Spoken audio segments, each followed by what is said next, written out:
বিছানায় বালিশে মাথা দিয়ে ১ম এই সকালে মনে হয় যে সকালে ব্রেকফাস্টে কি বানাবো? তো সেইরকমই খুব চটজলদি একটা রেসিপি আপনাদের সঙ্গে আজকে শেয়ার করতে চলে এসেছি।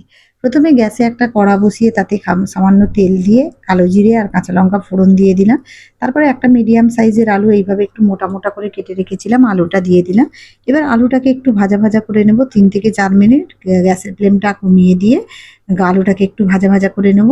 আর খুবই সিম্পল রেসিপি, সবার বাড়িতেই হয়ে থাকে। আমি কিভাবে বানাই সেটাই আমি আপনাদের সঙ্গে শেয়ার করছি। এই রেসিপিটা থাকলে রুটির সঙ্গে আর কিছুই লাগবে না।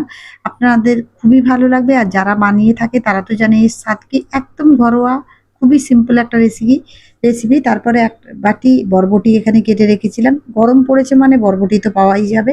এরপর তার মধ্যে দেখুন একটা ছোট্ট পেঁয়াজ কেটে এমনি রাফলি চপ করে এর মধ্যে দিয়ে এবার ৪ থেকে ৫ মিনিট এগুলোকে, সব উপকরণগুলোকে ভালো করে একটু ভেজে নেব।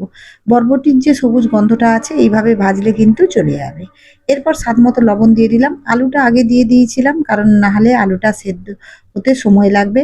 আর যেহেতু এটা আমি এমনি নরমাল আলু, জ্যোতি আলু ব্যবহার করেছি, চন্দ্রমুখী করলে তাহলে দুটো একসঙ্গে দিলেই চলতো। এইভাবে একটু করে নেড়েচেড়ে ভেজে নেব। এরপর আমি এতে ৩ টে কাঁচা লঙ্কা দিলাম, একটা ফোড়নে দিয়েছিলাম। ঝালটা আপনারা আপনাদের মতো দেবেন। এইভাবে নেড়েচেড়ে বরবটি আর আলুটা যখন একটু ভাজা, ভাজা হয়ে যাবে ততক্ষণ পর্যন্ত এইভাবে নেড়েচেড়ে ভাজতে থাকবো। এতে করে কি আলুটাও অনেকটা সফট হয়ে যাবে, বরবটিও সফট হয়ে যাবে, আর এদিকে কিন্তু বরবটির যে সবুজ গন্ধটাও চলে যাবে।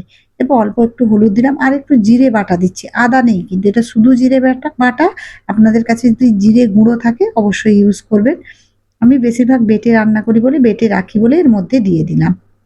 কোনো কিছু নেই, শুধুই জিরেটা বাটা। অল্প একটু দিলাম। এরপর পরিমাণ মতো জল দিয়ে দেবো যাতে করে সবজিগুলো সব ভালো করে সেদ্ধ হয়ে যায়। খুবই সিম্পল রেসিপি, একদম ঘরোয়া, রুটির সঙ্গে খেতে খুবই ভালো লাগবে। কোনো একগাদা মসলা নেই, যার জন্য এটা অনেকটা হেলদিও।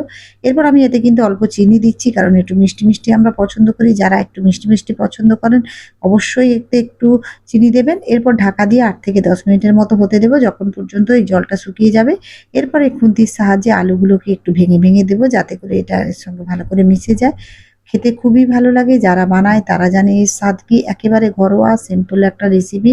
খুব চটজলদি হয়ে যায়। এটা আপনি ১০ মিনিটে বানিয়ে নিতে পারবেন। তো কেমন লাগলো অবশ্যই কমেন্ট করে জানাবেন। যদি ভালো লেগে থাকে একটা লাইক দিয়ে দেবেন।